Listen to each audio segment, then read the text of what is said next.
Hello students, आज का lecture है फलन। दोस्तों, फलन के 3 लेक्चर ऑलरेडी हो चुके हैं जिनमें अपने डिस्कस किया था कि फलन क्या होता है, फंक्शन क्या होता है, फंक्शन को रिप्रेजेंट कैसे किए जाते हैं और फंक्शन की वैल्यू कैसे फाइंड की जाती है। दोस्तों, आज का लेक्चर है वो बहुत ही इम्पोर्टेंट है और इस लेक्चर के अंदर अपन डिस्कस करेंगे डोमेन ऑफ ए फंक्शन, यानी कि फलन का प्रांत। तो दोस्तों, आज का लेक्चर स्टार्ट करते हैं और आप सभी से रिक्वेस्ट है कि आप अपने रफ कॉपी, पेन, पेपर सब लेके बैठे होंगे, तो साथ साथ में आप जब भी क्वेश्चन आए तो आप सॉल्व भी कीजिएगा और साथ में नोट्स भी बनाइएगा। तो चलिए लेक्चर स्टार्ट करते हैं। तो दोस्तों, फलन में 3 बातें इंपॉर्टेंट होती है। एक तो होती है फलन का प्रांत क्या होता है, फलन का परिसर क्या होता है और फलन का सहप्रांत क्या होता है। तो आइए दोस्तों इसको देखते हैं। जब भी फलन की डेफिनेशन बताई थी तो वो डेफिनेशन थी कि समुच्चय ए के अवयवों का समुच्चय बी के अवयवों के साथ प्रतिबिंब होना चाहिए, और वहाँ कंडीशन थी कि सभी का प्रतिबिंब होना चाहिए और किसी का भी एक से ज़्यादा प्रतिबिंब नहीं होना चाहिए। दोस्तों, ये थी फलन की परिभाषा, है ना, केवल और केवल एक ही प्रतिबिंब होना चाहिए। अब वहीं से अपन प्रांत, परिसर और सह प्रांत के बारे में स्टडी करते हैं। प्रांत को दोस्तों बोलते हैं डोमेन, परिसर होता है रेंज और ये होता है कोडोमेन। इंग्लिश भी आपको याद रहनी चाहिए, कई बार एग्जाम में इंग्लिश के नाम वर्ड्स ही दे दिए जाते हैं आपको, तो ध्यान में रहना चाहिए। तो दोस्तों, जब भी फलन डिफाइंड होगा तो ये हो गया समुच्चय ए और ये ले लिया समुच्चय बी। तो समुच्चय ए से समुच्चय बी में जो फलन परिभाषित हो रहा है उसका नाम दे दिया एफ। तो दोस्तों, ये जो समुच्चय ए है ये कहलाता है डोमेन। क्या कहलाता है? डोमेन। और समुच्चय बी जो है वो कहलाता है कोडोमेन। तो जब भी फलन परिभाषित होता है ए से बी में तो समुच्चय ए जो है वो क्या हो जाता है? डोमेन। क्या हो जाता है? डोमेन। और समुच्चय बी जो है वो क्या हो जाता है? कोडोमेन। कोडोमेन। इतनी बात याद हुई दोस्तों। तो ये हो गया डोमेन और ये हो गया कोडोमेन। अब समुच्चय बी में जो कनेक्शंस आए, जो प्रतिबिंब आए, जो इमेज आए, उन इमेज को बोला जाता है रेंज। तो सपोज मैंने इस समुच्चय बी में जो अवयव थे उनमें इतने अवयवों के साथ कनेक्शन बन गया, तो इस कनेक्शन का नाम क्या है? रेंज। देखते हैं इधर एग्जाम्पल से। समुच्चय ए में दे दिया ए बी सी डी, समुच्चय बी में दे दिया पी क्यू आर एस। तो समुच्चय ए जो है वो क्या बन गया? डोमेन। तो ए बी सी डी क्या हो गया? डोमेन। समुच्चय बी मैंने क्या बोला था? कोडोमेन। तो समुच्चय बी क्या बन गया? Codomain P Q R S. अब समुच्चय बी में जो कनेक्शन आए, कनेक्शन कौन से है दोस्तों? P Q R. तो जो कनेक्शन आए, जो इमेज आई, इनको क्या बोलते हो? इमेज। तो जो इमेज आई वो क्या कहलाती है? रेंज। तो रेंज सिर्फ क्या हो गई? P Q R. तो दोस्तों, यहाँ एक ध्यान देने वाली बात है कि जो रेंज है वो हमेशा कहाँ आती है? कोडोमेन के अंदर। मतलब रेंज जो है वो किसी भी फलन की है वो कोडोमेन का क्या होती है? उप समुच्चय होती है। या तो कोडोमेन के बराबर हो सकता है या उससे कम। तो ये थी दोस्तों डोमेन, कोडोमेन और रेंज। वापस बता रहे हैं क्या होती है कि समुच्चय ए जो है वो कहलाता है डोमेन, समुच्चय बी जो है वो कहलाता है कोडोमेन, और समुच्चय बी में जो इमेज आई उस इमेज का नाम क्या कहलाता है? रेंज। इतना याद हुआ? ये तो अपनी एक सीधी सी सिंपल भाषा में अपन ने डोमेन, कोडोमेन और रेंज को समझा। अब अपना मेन लेक्चर जो है वो है बेस्ड है डोमेन पे। तो अपन इस लेक्चर के अंदर डोमेन पे आधारित क्वेश्चनों को सॉल्व करेंगे, कैसे डोमेन पता किया जाता है। ये डेफिनेशन या ये तरीका तो अपन को तब पता रहता है जब आपको सेट ए, सेट बी सब दे दिए जाते हैं। मतलब फलन को मैपिंग के रूप में लिखा जाए तब अपन आराम से देख के बता सकते हैं। ठीक है दोस्तों, चलिए आगे चलते हैं। तो आइए अपन स्टार्ट करते हैं कि डोमेन फाइंड कैसे करते हैं। तो अभी जैसे बताया मैंने कि डोमेन, जैसे फलन f जो था वो a से b में परिभाषित था, तो समुच्चय a तो क्या कहलाया था? डोमेन। लिख लीजिएगा इनको ना साथ साथ में। समुच्चय b क्या कहलाएगा? कोडोमेन। ठीक है। और बी के अंदर जो इमेज आएगी वो क्या कहलाएगी, रेंज। ये तो अपनी मैपिंग के रूप में जब आता है तो। अब डोमेन की एक्चुअल परिभाषा क्या है, अपन जब भी फलन को लिखते हैं तो वो किस रूप में लिखते हैं, अलजेब्रिक रूप में।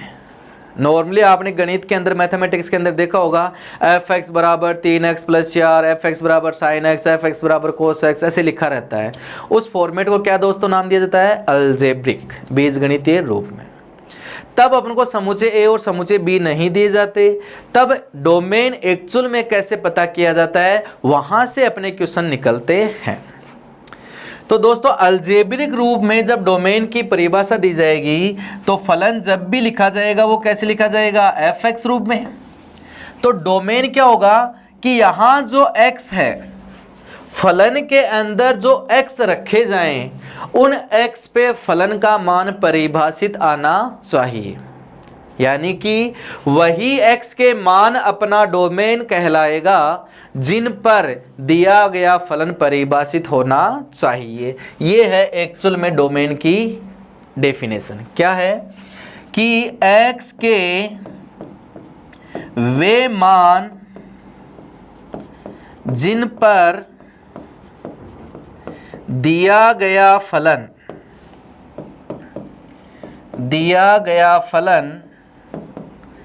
एफ एक्स परिभाषित हो,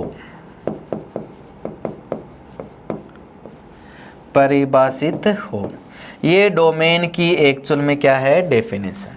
क्या है कि x के वे मान जिन पर दिया गया फलन हमेशा परिभाषित होना चाहिए, दिए गए फलन का प्रांत कहलाते हैं। ठीक है दोस्तों, इस डेफिनेशन को यूज करते हुए अपन वेरियस टाइप के क्वेश्चनों के डोमेन पता करेंगे।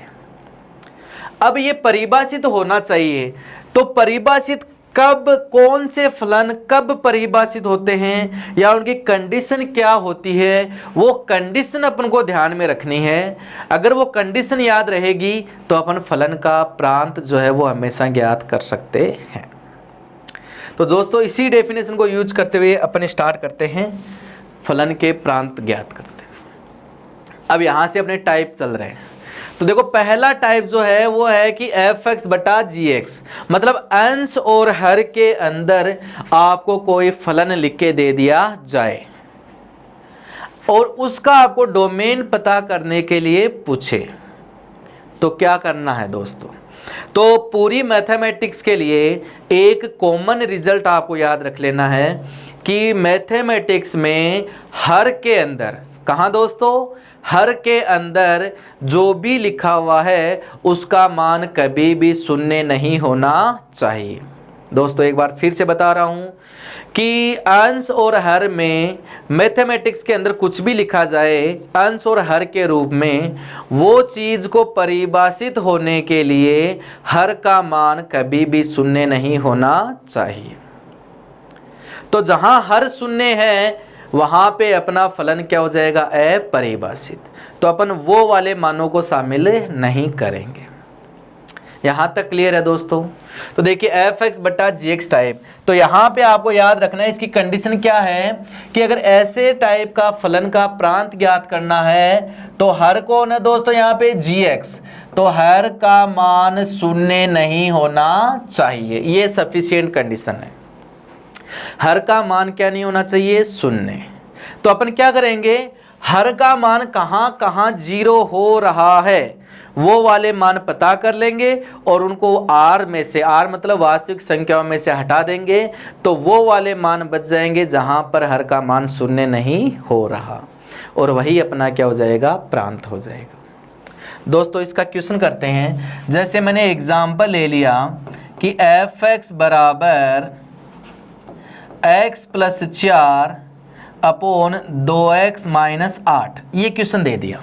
क्या दिया, एफ एक्स बराबर x + 4 अपॉन 2x - 8 का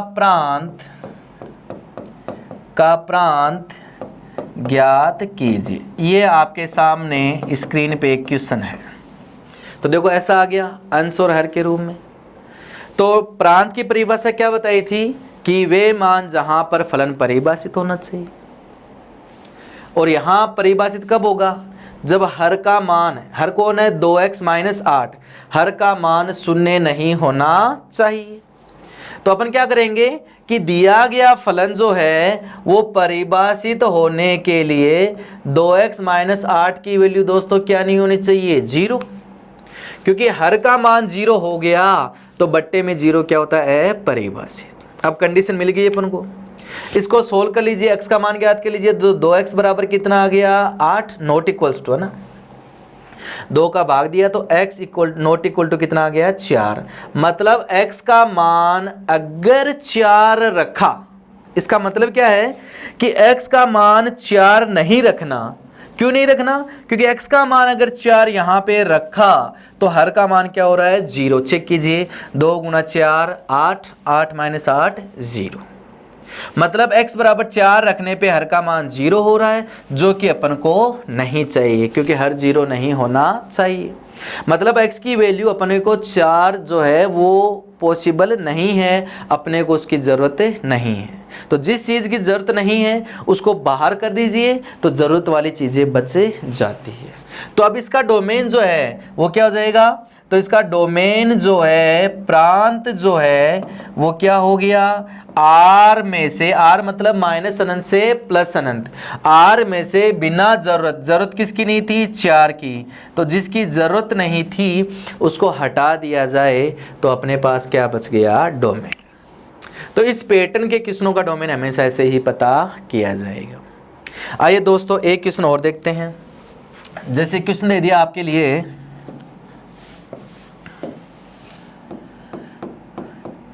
क्वेश्चन दे दिया f(x) बराबर 1/x² प्लस 5x प्लस 6 का प्रांत ज्ञात कीजिए, ये दे दिया। तो वापस वही हर में आ गया। तो क्या करें दोस्तों, एक बार आप वीडियो को पॉज कीजिए और खुद से सोल्व कीजिए। कंडीशन आपको पता है क्या थी दोस्तों, कंडीशन कि ये जो हर है, इस हर का मान जो है वो शून्य नहीं होना चाहिए। मतलब x² प्लस 5x प्लस 6 का मान 0 नहीं होना चाहिए, यही कंडीशन थी।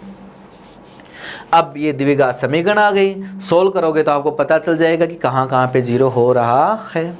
तो इसके गुणनखंड कर लीजिए, तो ये आ गया x² plus 2x plus 3x। अब देखो गुणनखंड तो मेरे ख्याल से सबको आते होंगे, है ना, अब गुणनखंड थोड़ी सिखाएंगे, है ना। चलिए, तो x आ गया कॉमन, तो ये आ गया x प्लस 2, यहाँ से 3 आ गया कॉमन, तो ये आ गया x प्लस 2 नॉट इक्वल टू 0। x प्लस 2 कॉमन आ गया तो बच गया x प्लस 3 नॉट इक्वल टू 0। अब देखिए 0 कहाँ कहाँ हो रहा है। अगर x का मान -2 रखा तो ये 0 हो जाएगा, जो कि चाहिए नहीं। मतलब x की वैल्यू यहाँ से x प्लस 2 की वैल्यू 0 नहीं होनी चाहिए और x प्लस 3 की वैल्यू भी 0 नहीं होनी चाहिए। मतलब x का मान -2 नहीं होना चाहिए और यहाँ से x की वैल्यू -3 नहीं होनी चाहिए। मतलब x की वैल्यू -2 हो गई तो ये 0 हो जाएगा, x की वैल्यू -3 हो गई तो भी ये 0 हो जाएगा। ठीक है दोस्तों, तो क्या हुआ कि ये दो जो मान है x के वो अपने को ज़रूरत नहीं है और जिनकी ज़रूरत नहीं है उनको आप R में से घटा दीजिए। तो इस क्वेश्चन का जो डोमेन है वो डोमेन क्या हो जाएगा, R में से क्या क्या घटाना पड़ेगा, -3 और -2 बाहर कर दिया तो ये अपना क्या जाएगा, इसका डोमेन। एक बार वीडियो को पॉज करके देखिए कि कर क्या रहे हैं अपन। ध्यान दीजिए दोस्तों, फलन वाले चैप्टर में प्रांत और परिसर के बहुत टाइप के क्वेश्चन बनते हैं, तो मैं यहाँ टाइप वाइज आपको क्वेश्चन कराऊंगा ताकि माइंड के अंदर आपको पैटर्न सेट हो जाए। ठीक है दोस्तों, यहाँ तक क्लियर है? अरे यहाँ तक समझ में आया ना? देखो डिफ़िकल्ट कुछ भी नहीं है अगर आप स्टेप बाय स्टेप चलोगे तो, है ना। स्टेप बाय स्टेप चलो और आपके जो रिक्वायर्ड कंडीशन है वो याद रखो। ठीक है, चलिए नेक्स्ट चलते हैं। तो ये था दोस्तों अपना टाइप 1 का क्वेश्चन। अब आते हैं टाइप 2 पे। अब टाइप 2 पे है कि वर्गमूल के अंदर स्क्वायर रूट में अगर कोई फलन आ जाए, क्या आ जाए, वर्गमूल में कोई फलन आ जाए, तो ध्यान रखना यहाँ पर भी एक कंडीशन है, पूरी मैथमेटिक्स के अंदर लागू है, जब तक आप पढ़ाई करोगे तब तक लागू है कि वर्गमूल के अंदर, ध्यान दीजिए, वर्गमूल के अंदर कभी भी ऋणात्मक नहीं होना चाहिए। अगर वर्गमूल के अंदर ऋणात्मक हो गया तो आपने एक चैप्टर स्टडी किया है कॉम्प्लेक्स नंबर, वहाँ एक इमेजिनरी नंबर आता है, तो इमेजिनरी नंबर का कॉन्सेप्ट क्रिएट हो जाता है। और जब भी अपन फंक्शन पढ़ते हैं अपने लेवल पे, तो वहाँ रियल वैल्यूड फंक्शन पढ़ा जाता है, मतलब वास्तविक वाला फंक्शन पढ़ा जाता है। तो ध्यान रखिए, पहली कंडीशन आपको हर वाली बताई, दूसरी कंडीशन वर्गमूल वाली, कि स्क्वायर रूट में कुछ भी आ जाए मैथमेटिक्स के अंदर तो उसकी वैल्यू नेगेटिव नहीं होनी चाहिए। तो नेगेटिव नहीं होनी चाहिए, इसका मतलब क्या होनी चाहिए, पॉजिटिव या जीरो, मतलब greater than equal to zero. तो यहाँ इसका डोमेन के लिए कंडीशन क्या हो गई, इसकी कंडीशन हो गई कि ये जो वर्गमूल के अंदर जो था अंडरूट एफ एक्स, ये अंडरूट एफ एक्स जो है वो greater than equal to zero होना चाहिए। ये आपकी कंडीशन याद रखनी है भाई, नेगेटिव नहीं होना चाहिए तो क्या हो सकता है, greater than equal to zero. अब यहाँ के बाद जो है ये क्वेश्चन असमीका का बन जाएगा, इनइक्वलिटी का। अब अगर यहाँ किसी बंदे को कंडीशन याद है बट इनइक्वलिटी को सोल्व करना नहीं आता तो उसका डोमेन का क्वेश्चन सोल्व नहीं होगा। तो फ्रेंड्स, अगर किसी को इनइक्वलिटीज नहीं आती है तो इनइक्वलिटीज का जो फंडामेंटल ऑफ मैथमेटिक्स वाला चैप्टर है उसमें इनइक्वलिटीज को सोल्व करना सिखाया हुआ है, तो वहाँ पे एक बार इनइक्वलिटीज को सोल्व कीजिए, वीडियो को देखिए। यहाँ अपन देखो, यहाँ इनइक्वलिटीज को स्टडी नहीं करेंगे, ठीक है। तो देखिए कंडीशन है कि f x greater than equal to zero होना चाहिए। आइए दोस्तों, क्वेश्चन देखो कैसे बनता है, बस आपको ये कंडीशन याद रखनी है। तो क्वेश्चन दे दिया कि एफ एक्स बराबर अंडरूट में दे दिया एक्स स्क्वायर माइनस 4 का प्रांत ज्ञात कीजिए। ये क्वेश्चन दे दिया, क्या दे दिया, एक्स स्क्वायर माइनस 4 का प्रांत ज्ञात कीजिए। तो दोस्तों वर्गमूल आ गया, तो वर्गमूल के अंदर जो था उसकी वैल्यू क्या होनी चाहिए, greater than equal to zero. तो कंडीशन लगा दीजिए और फिर क्वेश्चन को क्या कीजिए, सोल्व। तो अपने को ये फलन परिभाषित करना है, तो x square minus 4 greater than equal to क्या होना चाहिए, जीरो। अब दोस्तों यहाँ के बाद ये जो क्वेश्चन है वो बन गया असमीका का। किसका बन गया, असमीका। अब अगर असमीका सोल्व करनी आती है तो क्वेश्चन सोल्व हो जाएगा। तो दोस्तों असमीका सोल्व करने में क्या बताया था कि सबसे पहले बीजगणितीय व्यंजक के क्या करते हैं, रैखिक गुणनखंड। तो इसके गुणनखंड करोगे तो x माइनस 2 x प्लस 2, याद है दोस्तों, सभी के गुणांक पॉजिटिव होने चाहिए तो पॉजिटिव हैं। तो फिर प्रत्येक से प्राप्त x के मान को संख्या रेखा पे प्रदर्शित किया जाता है। इधर प्लस अनंत हो गया, उधर माइनस अनंत। यहाँ से x का मान कितना मिला, -2, रिप्रेजेंट कर दिया। यहाँ से कितना मिला, +2। ऐसे स्टेप्स थी। अब सबसे बड़े मान के राइट साइड में क्या होता है, प्लस, तो यहाँ पे हो गया प्लस, फिर क्या होता है माइनस, फिर क्या लेते हैं प्लस। अपन को चाहिए जीरो से बड़ा मतलब पॉजिटिव, तो पॉजिटिव यहाँ पे आया, तो एक तो कहाँ से आया, 2 से अनंत में पॉजिटिव आया, तो लिख दीजिए, लीजिए, एक तो आ गया 2 से अनंत। अनंत को हमेशा ओपन लगाते हैं। बराबर का चिन्ह है तो 2 भी शामिल हो जाएगा, तो बराबर के चिन्ह के लिए यहाँ क्या लगा देते हैं, बड़ा कोष्टक। एक कहाँ आया, माइनस अनंत से -2, तो एक लिख दिया माइनस अनंत से -2, और यहाँ पर भी बड़ा कोष्टक, यहाँ छोटा, और क्या लगा दिया, यूनियन। ये क्या हो गया, x के मान। इन x पे दिए गए फलन का मान परिभाषित होगा, या ये वो x हैं जिनको यहाँ पर रखोगे तो इसकी वैल्यू या तो 0 आएगी या 0 से बड़ी आएगी, जो कि डिफाइंड है। ठीक है दोस्तों, तो ये दूसरा टाइप था, याद हुआ। बस आपको कंडीशन ये इतनी सी याद रखनी है। चलिए एक क्वेश्चन और करते हैं, इस बार आप सोल्व करोगे। क्वेश्चन है आपके लिए स्क्रीन पे कि एफ एक्स बराबर मैंने लिख दिया 9x माइनस एक्स क्यूब का प्रांत ज्ञात कीजिए, ये क्वेश्चन लिख दिया। सोचिए क्या करना है, दिमाग में आ रहा होगा ना कि वर्गमूल के अंदर जो लिखा हो वो ग्रेटर देन 0 होना चाहिए, ग्रेटर देन इक्वल टू, तो 9x minus x cube greater than equal to 0। अब ये किसका क्वेश्चन बन गया, असमीका का। तो गुणनखंड करते हैं, x कॉमन लिया तो ये आ गया 9 माइनस एक्स स्क्वायर। इसके भी हो रहे हैं ना दोस्तों गुणनखंड, कितने आएंगे, सबके आ रहे हैं ना, 3 माइनस एक्स और 3 प्लस एक्स, ये लीजिए।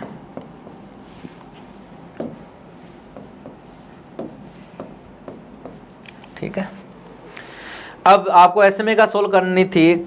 एसएमए का वाले चैप्टर में बताया था कि x के गुणांक को पॉजिटिव बनाना है, तो यहाँ से माइनस कॉमन लोगे, ये लीजिए, तो ये गया x, ये बन गया x माइनस 3 और ये तो x प्लस 3 है।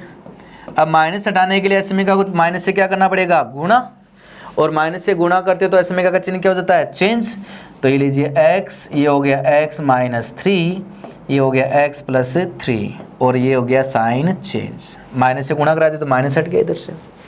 अब अपन ये जो क्वेश्चन था एसएमए का वो बदल के ये हो गया, तो इसका आंसर लिखेंगे। अब वही जीरो कहाँ कहाँ हो रहे हैं, ये लीजिए, ये इधर तो आ गया माइनस अनंत और इधर आ गया प्लस अनंत। इसका मान -3 पे 0 हुआ, इसका 0 पे 0 हुआ, इसका +3 पे 0 हुआ। अब सारे गुणांक पॉजिटिव हैं तो सबसे बड़े मान के राइट साइड में क्या आएगा, प्लस, फिर क्या आएगा माइनस, फिर प्लस और फिर माइनस। देखो एसएमए का आपको अच्छे से आनी चाहिए दोस्तों। तो अगर स्टडी नहीं की है तो फंडामेंटल ऑफ मैथमेटिक्स के अंदर इनइक्वालिटीज वाले चैप्टर को आपको सॉल्व करना है, समझना है, वीडियो देखना है, तभी ये डोमेन और रेंज के क्वेश्चन सॉल्व होंगे। करें सॉल्व। अब लिखना है लेस देन 0 मतलब माइनस माइनस, ये वाला और ये वाला, और बराबर का चिन्ह तो बड़ा कोष्टक। चलिए लिखते हैं, तो एक तो आ गया माइनस अनंत से -3, यही आ रहा है, तो माइनस अनंत से माइनस का 3, बराबर का चिन्ह है तो -3 शामिल है, और अनंत को तो कभी शामिल ही नहीं करते। एक है 0 से 3, ये लीजिए, और क्या आ गया, यूनियन। ये आ गए x के वे मान जिन पर दिया गया फलन परिभाषित है। ठीक है दोस्तों, एक बार देख लीजिए, है ना, कहीं मिस्टेक ना हो जाए ना, लिखने में मिस्टेक तो हो सकती है ना किसी से भी। ठीक है, चलिए एक बार देखिए।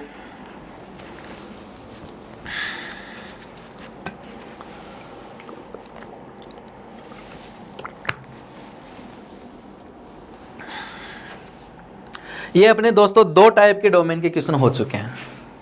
आगे चलते हैं। अब नेक्स्ट टाइप जो है वो टाइप 1 और टाइप 2 को मर्ज करके बना दिया गया, मतलब दोनों वाली कंडीशंस को यहाँ पे क्या करना है, यूज। तो अंडरूट के अंदर अंश और हर के रूप में कोई चीज़ लिखी हुई आ जाए तो देखो उसकी कंडीशन क्या है। पहले तो वर्गमूल परिभाषित होना चाहिए, मतलब वर्गमूल के अंदर जो लिखा हुआ है fx बटा gx, उसकी वैल्यू 0 या 0 से बड़ी होनी चाहिए, पहले कंडीशन। फिर हर जो आ गया तो हर का मान 0 नहीं होना चाहिए, तो gx नॉट इक्वल टू 0।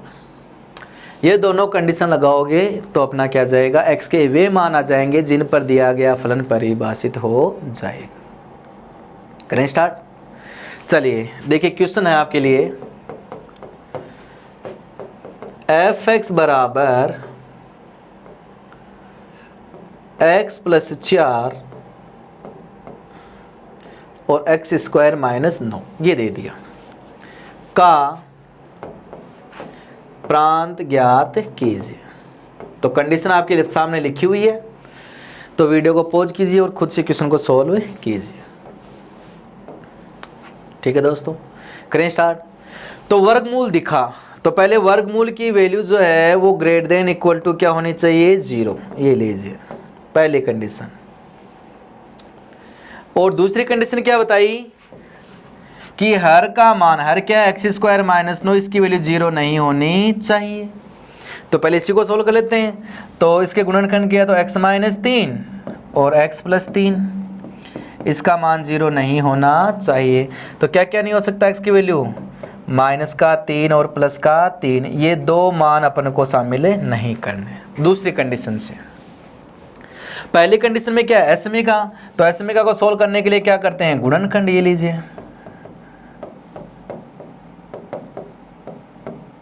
है ना, सारे गुणांक पॉजिटिव है तो कोई टेंशन वाली बात ही नहीं है। ये लीजिए, ये माइनस अनंत, ये प्लस अनंत, ये -4 पे 0, ये -3 पे 0 और ये +3 पे 0।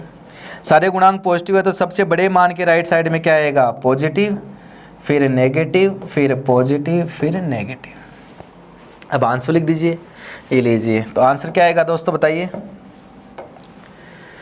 ग्रेटर देन 0 मतलब प्लस वाले लिखने हैं, तो -4 से -3, ये लीजिए, -4 से -3, बड़ा बराबर का चिन्ह है तो बड़ा कोष्टक, और 3 से अनंत, ये लीजिए, ये लिख दिया, ये x के मान हो गए। साथ में हर का मान 0 नहीं होना चाहिए, तो -3 और +3 शामिल नहीं होना चाहिए, तो यहाँ से -3 और +3 को क्या करोगे, बाहर, तो ये लीजिए -3 और +3 को कर दिया बाहर। ऐसे में को हमें भी बताई थी ये चीज़ कैसे लिखते हैं। इसी चीज़ को दूसरे तरीके से भी लिख सकते हैं, अल्टरनेट तरीके से। क्या है, यहाँ -3 नहीं चाहिए तो छोटा कोष्टक लगा दो, ये लीजिए, और +3 नहीं चाहिए तो +3 पे भी क्या लगा दो, छोटा कोष्टक। अब ये जो लिखा हुआ है और ये जो लिखा हुआ है, ये दोनों आंसर क्या है, सेम। तो एग्जाम में ऐसा भी लिखा हुआ मिल सकता है और ऐसा भी लिखा हुआ मिल सकता है। ठीक है दोस्तों, एक बार वीडियो को पॉज करके देख लीजिए कि क्या कह रहे हैं इस क्वेश्चन में। चलिए दोस्तों, एक क्वेश्चन और करते हैं। क्वेश्चन आपके लिए दे दिया कि f(x) बराबर 4 - x और x + 10 का प्रांत ज्ञात कीजिए। ये दे दिया, ठीक है। तो वही तरीका अपना, तो वर्गमूल 0 से बड़ा होना चाहिए, 0 है 0 से, तो 4 - x बटा x + 10 greater than equal to 0, एसएमए का बन गई। और सेकंड कंडीशन क्या थी, हर का मान 0 नहीं होना चाहिए, तो x + 10 नॉट इक्वल टू 0। तो यहाँ से x क्या आ गया, x नॉट इक्वल टू कितना आ गया, -10। ये तो सीधा सीधा सोल्व हो गया। इसको सोल्व कीजिए तो इस गुणनखंड तो हो रखे हैं, यहाँ से माइनस को मिले कि गुणांक को पॉजिटिव बनाते हैं, तो ये लीजिए x - 4 और ये आ गया x + 10। आसान है ये तो ना, माइनस से गुणा कराओगे तो एसएमए का चिन्ह क्या हो जाएगा, चेंज। ये लीजिए, अब इसका क्या लिख दीजिए, आंसर। तो ये तो -10 पे 0 और 4 पे 0, ये आ गया प्लस, ये आ गया माइनस, ये आ गया प्लस। क्या लिख दिया, लेस देन 0 मतलब -10 से 4। तो आंसर क्या आ गया दोस्तों, -10 से 4, और साथ में हर का मान 0 नहीं होना चाहिए मतलब -10 शामिल नहीं, ऐसा भी लिख सकते हैं। या इसी को -10 पे क्या लगा दो, छोटा कोष्टक, ये भी अपना क्या हो जाएगा, आंसर। दोनों ही तरीके से आपको एग्जाम में लिखा हुआ मिल सकता है। ठीक है दोस्तों, एक बार वीडियो को पॉज कीजिए, देखिए 3 टाइप के अपने डोमेन के क्वेश्चन हो चुके हैं। चलिए नेक्स्ट टाइप पे चलते हैं। नेक्स्ट टाइप है लॉग में। अगर लॉग में कुछ आ जाए तो क्या करते हैं, तो देखो दोस्तों, एसएमए का तो आपको आनी ही चाहिए, डोमेन और रेंज पता करना है मतलब एसएमए का आनी चाहिए। तो देखो लॉग की कंडीशन क्या है, तो दोस्तों लॉग में पहली बात, कहीं भी नेगेटिव नहीं आना चाहिए, पहली कंडीशन, लॉग में कहीं भी नेगेटिव नहीं आना चाहिए। और सेकंड कंडीशन है, ये जो आधार है इस आधार का मान 0 नहीं होना चाहिए। ये 2 कंडीशन को लगाते हुए अपन क्या पता करेंगे, इसका प्रांत पता करेंगे। तो देखिए, आपने देखो ये कंडीशन आती कैसे, भाई आपने लॉग के अंदर एक थ्योरम पढ़ी होगी कि लॉग बेस a और b हो तो उसको b को ऊपर लिख देते हैं और a को नीचे लॉग में। तो इसी को क्या लिख सकते हैं, log ऑफ fx बट्टा log ऑफ gx। ये लीजिए, अब देखो कंडीशन कैसे जनरेट होती है। लॉग के अंदर नेगेटिव नहीं आना, 0 और नेगेटिव नहीं आना चाहिए। तो पहले ये कंडीशन ग्रेटर देन 0, तो एफ एक्स जो है वो ग्रेटर देन 0, इक्वल टू भी नहीं होना चाहिए। लॉग में वापस बता रहा हूं, लॉग में 0 और नेगेटिव अनडिफाइंड, 0 और नेगेटिव नहीं चाहिए, सिर्फ और सिर्फ चाहिए पॉजिटिव। तो ये लॉग डिफाइंड होने के लिए एफ एक्स ग्रेटर देन 0, ये लॉग भी डिफाइंड होने के लिए जी एक्स भी ग्रेटर देन 0, दो कंडीशन बन गई, एफ एक्स भी ग्रेटर देन 0 और जी एक्स भी ग्रेटर देन 0। अब तीसरी कंडीशन है, हर भाई ये चीज ऐसे लिख सकते हैं, और हर जो बन गया हर का मान 0 नहीं होना चाहिए, मतलब log gx की वैल्यू 0 नहीं होनी चाहिए। अब log की वैल्यू 0 किस पे होती है दोस्तों, 1 पे। log 1 जो है उसकी वैल्यू हमेशा क्या होती है, 0। मतलब यहाँ gx की वैल्यू अगर 1 हो गई तो log 1 क्या हो जाएगा, 0, और 1/0 क्या हो जाएगा, समथिंग बटा 0 क्या हो जाएगा, अपरिभाषित। तो तीसरी कंडीशन यहां से आ गई, इसकी वैल्यू gx की वैल्यू जो है वो 1 नहीं होनी चाहिए। तो यहां दोस्तों तीन कंडीशन बन गई। अगर log आपको दे रखा है तो log में बेस की वैल्यू 0 से बड़ी होनी चाहिए, यहां जो लिखा हुआ उसकी वैल्यू भी 0 से बड़ी होनी चाहिए, और बेस की वैल्यू 1, बेस की वैल्यू 1 नहीं होनी चाहिए, क्योंकि बेस की वैल्यू 1 हो गई तो log 1 कितना हो जाएगा, 0, है ना। इसकी वैल्यू 0 नहीं होनी चाहिए, इसकी वैल्यू 0 कब होगी, जब g की वैल्यू 1 हो जाए, तो g की वैल्यू 1 नहीं होनी चाहिए। ये तीनों कंडीशन आपको एक साथ ज्ञात करके उनका एक साथ आंसर लिखना है। क्या लिखना है, एक साथ आंसर, वही अपना क्या हो जाएगा, डोमेन, प्रांत। अब देखो एसएमई का यूज हो रही है। जैसे इसका क्वेश्चन की बात करें, जैसे एक क्वेश्चन दे दिया एफ एक्स बराबर log ऑफ बेस 10 दे दिया, और यहाँ लिख दिया x + 4। एक क्वेश्चन ये दे दिया आपके सामने। दूसरा क्वेश्चन दे दिया log ऑफ, यहाँ लिख दिया 10 और यहाँ लिख दिया x²,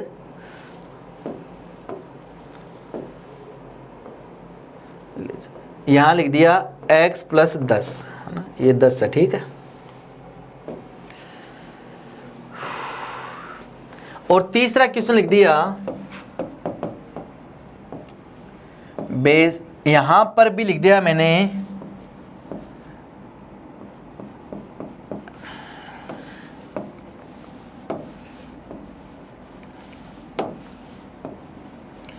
x + 10 और यहां लिख दिया x - 4, ये लिख दिया। तीन क्वेश्चन आपके सामने। आइए कंडीशन यूज करते हैं। इन दोनों की वैल्यू 0 से बड़ी होनी चाहिए, कंडीशन ये बताई थी, लिखी हुई है बोर्ड पे। तो देखो हर का मान तो आधार का मान 0 से बड़ा है, तो ये कंडीशन लगाने की जरूरत ही नहीं है, gx ग्रेटर देन 0 ऑलरेडी। और बेस की वैल्यू 1 नहीं होनी चाहिए, तो बेस की वैल्यू 10 है तो 1 भी नहीं है, मतलब ये दो कंडीशन तो रिजेक्ट हो गई पहले से ही, यहाँ लगाने की जरूरत नहीं है, बाय डिफॉल्ट डिफाइंड हो गया। तो बची कौन, ये वाला। तो x + 4 ग्रेटर देन क्या होना चाहिए, 0, तो x ग्रेटर देन कितना हो गया, -4, मतलब x की वैल्यू जो है वो -4 से बड़ी होनी चाहिए। ये अपना क्या आ गया, डोमेन, ठीक है। देखिए पैटर्न को समझिए। दूसरे क्वेश्चन में यहां पे 10 दे दिया, तो इसकी वैल्यू 0 से बड़ी होनी चाहिए, तो 10 तो ऑलरेडी 0 से बड़ा है ना, तो यहां तो कंडीशन लगाने की जरूरत ही नहीं है। अब बचा क्या, ये बेस, तो x + 10 ग्रेटर देन 0 होना चाहिए, और बेस की वैल्यू 1 नहीं होनी चाहिए, ये लीजिए। अब इसको सोल्व किया तो x ग्रेटर देन कितना हो गया, -10, और यहाँ x की वैल्यू कितनी नहीं आनी चाहिए, -9। तो ये क्या बोला कि x का मान -10 से बड़ा होना चाहिए, तो -10 से अनंत, और साथ में x की वैल्यू -9 नहीं होनी चाहिए, तो हटा दी। अब तीसरे क्वेश्चन में क्या किया दोस्तों, दोनों जगह आ गया, तो इसकी वैल्यू भी ग्रेटर देन 0 होनी चाहिए, एंड बेस की वैल्यू भी ग्रेटर देन 0 होनी चाहिए, एंड बेस की वैल्यू 1 नहीं होनी चाहिए। तो यहाँ से आ गई बेस की वैल्यू -9 नहीं होनी चाहिए। यहाँ से कंडीशन आ गई x ग्रेटर देन -10 होना चाहिए। यहाँ से कंडीशन आ गई x ग्रेटर देन 4 होना चाहिए। अब इनका कॉमन लेना, तो देखो कॉमन कैसे लेते हैं। दो समीकरणों को एक साथ हल कैसे लिखते हैं कि x की वैल्यू -10 से बड़ी, मतलब -10 से इधर होना चाहिए, -10 शामिल नहीं है। इसने बोला x की वैल्यू 4 से बड़ी, तो 4 से इधर होना चाहिए, 4 शामिल नहीं है। अब इन दोनों को कॉमन देखना है, तो ये आ गया कॉमन, तो आंसर कितना आ गया 4 से अनंत। साथ में x की वैल्यू -9 नहीं होनी चाहिए, तो इसके अंदर आ नहीं रही, तो यही अपना क्या हो गया आंसर, हटाने की जरूरत ही नहीं है। ठीक है दोस्तों, ये था लॉग का पैटर्न। चलिए एक क्वेश्चन और करते हैं इस पे। जैसे मैंने लिख दिया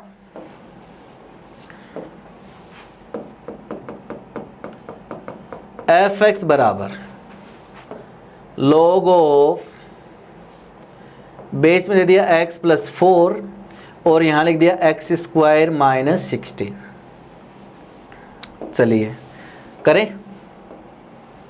तो वही x² - 16 > 0 पहला कंडीशन, x + 4 > 0 दूसरा कंडीशन, फिर base x + 4 not equal to 0, sorry not equal to 1 है ना, ये लीजिए। ये तीनों कंडीशन का क्या लिखना है एक साथ आंसर लिख सकते हो। तो यहाँ से क्या आया, x की वैल्यू क्या नहीं हो सकती -3, 4 को इधर लाए तो 1 - 4 -3। इसको सोल्व किया तो x > कितना होना चाहिए -4, और इसको सोल्व करोगे तो गुणनखंड किया तो x - 4 x + 4, ये लीजिए। तो इसका आंसर आ गया -4 + 4 प्लस माइनस प्लस > 0, मतलब ये वाला और ये वाला। अब इनका कॉमन रिजल्ट लिखना है, तो देखिए कॉमन रिजल्ट कैसे लिखेंगे। इधर तो हो गया माइनस अनंत और इधर हो गया प्लस अनंत। पहले इसका लिख देते हैं, एक आया -4 और +4। इसका रिजल्ट कौन सा आया, ये वाला पार्ट जहाँ 4 शामिल नहीं है, और ये वाला पार्ट मतलब इधर -4 भी शामिल नहीं है। ये पहली समीकरण का हल आया। दूसरी समीकरण का हल कितना आया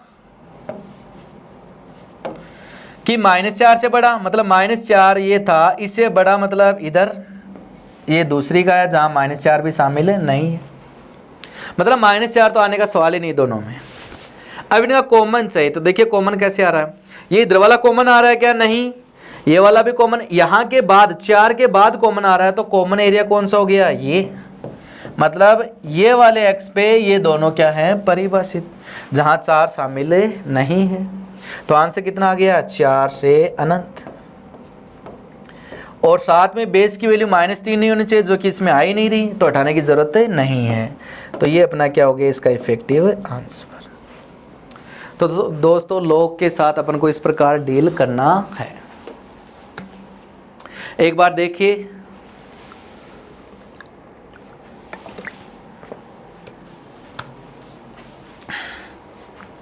तो दोस्तों अभी तक अपने 4 पैटर्न के क्वेश्चन हो चुके हैं। चलिए दोस्तों आगे चलते हैं। Next pattern type 5। टाइप 5 में है साइन इनवर्स और कोस इनवर्स। क्या है, साइन इनवर्स और कोस इनवर्स। तो दोस्तों 12th क्लास में प्रतिलोम त्रिकोणमितीय फलन, इनवर्स ट्रिग्नोमेट्रिक फंक्शन, उसमें आपने एक चीज स्टडी की है कि साइन इनवर्स और कोस इनवर्स के अंदर कुछ भी आए उसकी वैल्यू -1 से +1 ही होनी चाहिए। मतलब साइन इनवर्स का डोमेन क्या पढ़ा था आपने, -1 से +1। याद नहीं है तो मैं लिख देता हूँ कि साइन इनवर्स x और कोस इनवर्स x, इनका जो डोमेन मतलब प्रांत जो है या x के जो मान हैं वो होते हैं -1 से +1। मतलब यहाँ जो लिखा हुआ है उसकी वैल्यू -1 से +1 के बीच में होनी चाहिए। ये साइन इनवर्स और कोस इनवर्स के अंदर कुछ भी आए उसका डोमेन। तो कंडीशन हो गई कि जो अंदर है साइन इनवर्स और कोस इनवर्स के, उसकी वैल्यू 1 या 1 से तो क्या होनी चाहिए कम, और -1 या 1 से क्या होनी चाहिए बड़ी। ऐसे एक साथ डबल इनइक्वालिटी को भी सोल्व कर सकते हैं, या इसी को ऐसे भी लिख सकते हैं कि f(x) की वैल्यू <1 एंड f(x) की वैल्यू <-1। एंड मतलब ये सोल्व कर लो, ये सोल्व कर लो, और दोनों का क्या ले लो कॉमन। एंड का मतलब ध्यान रखना कॉमन। ऐसे भी सोल्व कर सकते हैं। दोस्तों क्वेश्चन देखते हैं। जैसे आपको क्वेश्चन दे दिया f(x) बराबर दे दिया साइन इनवर्स 2x + 1 दे दिया, इसका डोमेन पूछा।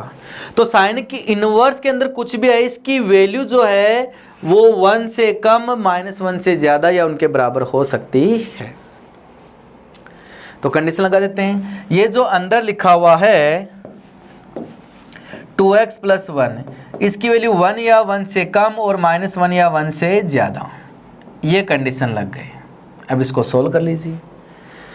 अब इसको सोल्व करोगे तो यहाँ 1 को हटाने के लिए -1 करना पड़ेगा दोनों तरफ, तो ये आ जाएगा -2, इधर रह गया 2x और इधर हो गया 0, 2 से डिवाइड कर दो तो इधर आ गया 0 और इधर कितना आ गया -1। मतलब x की वैल्यू जो आई वो कहाँ आई, -1 से 0 के बीच में। ऐसे भी लिख सकते हो। और इसी को सोल्व और कैसे कर सकते हो, इस तरीके से कि 2x + 1 की वैल्यू <1 एंड 2x + 1 की वैल्यू <-1। अलग अलग सोल्व करके आंसर कर लो। तो 1 को इधर भेजा तो 2x बच गया 0, 2 से डिवाइड कर दिया तो x <0। इसको सोल्व किया 2x इधर आया तो -2, x कितना आ गया -1। मतलब x का मान अलग अलग लिख लीजिए। ये बोला 0, 0 से छोटा, इसने बोला -1 और -1 से बड़ा, तो कॉमन कौन सा आ गया, -1 से 0। ये लीजिए। आपकी जो सहूलियत हो या आपको जो आसान लगे वैसे सॉल्व कर सकते हो, ये ज़्यादा बेस्ट रहता है। कर सकते हो दोस्तों। चलिए एक क्वेश्चन और करते हैं, बस इसकी सफिशिएंट कंडीशन याद रखनी है आपको। ये लीजिए f(x) बराबर दे दिया कोस इनवर्स 3x + 4 ऐसे दे दिया, इसका पूछे तो वही 3x + 4 < 1 एंड 3x + 4 < -1। सोल्व कर लीजिए, आसान है। ये लीजिए 3x < -3 से डिवाइड कर दिया तो x -1। यहाँ से 3x < -5 हो जाएगा तो x कितना आ जाएगा, -5/3। अब इनका क्या लेना है, कॉमन। ये लीजिए तो -5, ये कितना आ रहा है, -5/3, मतलब -1 से कम आ रहा है। ये लीजिए -1 से कम, यहाँ आ गया -1, ये आ गया प्लस माइनस तो करना ही नहीं है ना अपन को, सीधा आंसर लिखना है। ये लीजिए इसने बोला कि इससे बड़ा, तो इससे बड़ा कौन सा आया, ये, और उसने बोला -1 से छोटा तो कौन सा आया, पीछे, दोनों कॉमन आ गया। ये लीजिए तो आंसर कितना आ गया, -5/3 से -1। आसान है दोस्तों, डिफिकल्ट कुछ भी नहीं है। वीडियो को पॉज करके एक बार देख लीजिए, ठीक है। चलिए दोस्तों आगे चलते हैं नेक्स्ट टाइप पे। टाइप 6 है। 6 टाइप में कोसेक इनवर्स है और सेक इनवर्स है। तो दोस्तों वही प्रतिलोम त्रिकोणमिति में कोसेक इनवर्स और सेक इनवर्स के अंदर जो आता है x, उसका जो प्रांत वहाँ पे बताया था वो क्या होता है कि x की जो वैल्यू है वो -1 या 1 से तो कम होनी चाहिए और x की जो वैल्यू है वो 1 या 1 से बड़ी होनी चाहिए। और का मतलब क्या करना है, यूनियन, है ना, जोड़ना है। क्या दोस्तों, कोसेक इनवर्स और सेक इनवर्स के अंदर कुछ भी वैल्यू आए उसकी वैल्यू -1 से +1 के बीच में नहीं होनी चाहिए, मतलब 1 से ज़्यादा हो सकती है और -1 से कम हो सकती है। और लगाया मतलब क्या करना है, यूनियन। देखो इसका क्वेश्चन करते हैं। जैसे क्वेश्चन दे दिया f(x) बराबर कोसेक इनवर्स 2x, ये दे दिया। तो वही 2x की जो वैल्यू है वो <1 होनी चाहिए और 2x की वैल्यू <-1 होनी चाहिए। और एंड में ध्यान रखना, एंड जहाँ बोलता हूँ वहाँ कॉमन लेना है और जहाँ बोलूँगा वहाँ क्या करना है, यूनियन करना है, मतलब मर्ज करना है। तो 2 से डिवाइड कर दिया तो x कितना हो गया, 1/2। यहाँ x कितना हो गया, -1/2। क्या बोला कि x का मान -1/2 से छोटा और 1/2 से बड़ा। तो -1/2 से छोटा तो -अनंत से कितना हो गया, -1/2, फिर और मतलब यूनियन, और 1/2 से बड़ा। ये लीजिए, ये क्या हो गया अपना आंसर, ठीक है। कर सकते हो ना दोस्तों। एक और करें, चलिए एक और कर लेते हैं। ये लीजिए f(x) बराबर आ गया सेक इनवर्स 3x + 1। तो वही 3x प्लस 1 ग्रेटर देन 1 होना चाहिए और 3x प्लस 1 लेस देन -1 होना चाहिए। सोल्व कर लीजिए, ये इधर आ गया तो 3x ग्रेटर देन 0 होना चाहिए, x ग्रेटर देन कितना हो गया 0। इसको सोल्व किया तो x लेस देन -2 हो गया, तो x लेस देन हो गया -2/3। तो -2/3 से छोटा तो माइनस अनंत से -2/3 बराबर है, तो बड़ा कोष्टक और यूनियन 0 से इनफाइनाइट, है ना, याद हो गया। बस सफिशिएंट कंडीशन है। तो यहाँ पे जो f(x) था उसकी वैल्यू क्या होनी चाहिए 1 या 1 से बड़ी, और f(x) की जो वैल्यू है वो -1 या 1 से छोटी। और का मतलब क्या करना है, यूनियन। कर सकते हो दोस्तों। तो अभी अपन 6 टाइप के क्वेश्चन सोल्व कर चुके हैं, ठीक है दोस्तों। तो टाइप 1 में पढ़ा था अपन ने हर का मान 0 नहीं होना चाहिए। टाइप 2 में पढ़ा था वर्गमूल में नेगेटिव नहीं होना चाहिए। टाइप 3 में पढ़ा था वर्गमूल और हर आ जाए तो वर्गमूल ग्रेटर देन 0 होना चाहिए, इक्वल टू 0 होना चाहिए, और हर का मान 0 नहीं होना चाहिए। फिर टाइप 4 में पढ़ा था लॉग वाला, लॉग के अंदर बेस की वैल्यू 0 से बड़ी, एक्स की जो लिखा हुआ उसकी वैल्यू भी 0 से बड़ी, और बेस की वैल्यू 1 नहीं होनी चाहिए। साइन इनवर्स और कोस इनवर्स के अंदर वैल्यू -1 से +1 के बीच में ही होनी चाहिए, और सेक इनवर्स और कोसेक इनवर्स की वैल्यू -1 से +1 के बीच में नहीं होनी चाहिए। मतलब 1 से बड़ी हो सकती है और बराबर, और -1 से छोटी हो सकती है और बराबर। ये था दोस्तों डोमेन का अपना लेक्चर। अभी भी बहुत से टाइप यहाँ पे मिसिंग है, तो नेक्स्ट लेक्चर के अंदर अपन डोमेन ही स्टडी करेंगे, उसके टाइप 7, 8, 9, 10 जो भी हैं अपन आगे स्टडी करेंगे। तो दोस्तों ये था डोमेन। तो वापस से इसको रिवाइज कीजिएगा, जो अपने प्रैक्टिस की उस प्रैक्टिस को सोल्व कीजिएगा। Thank you.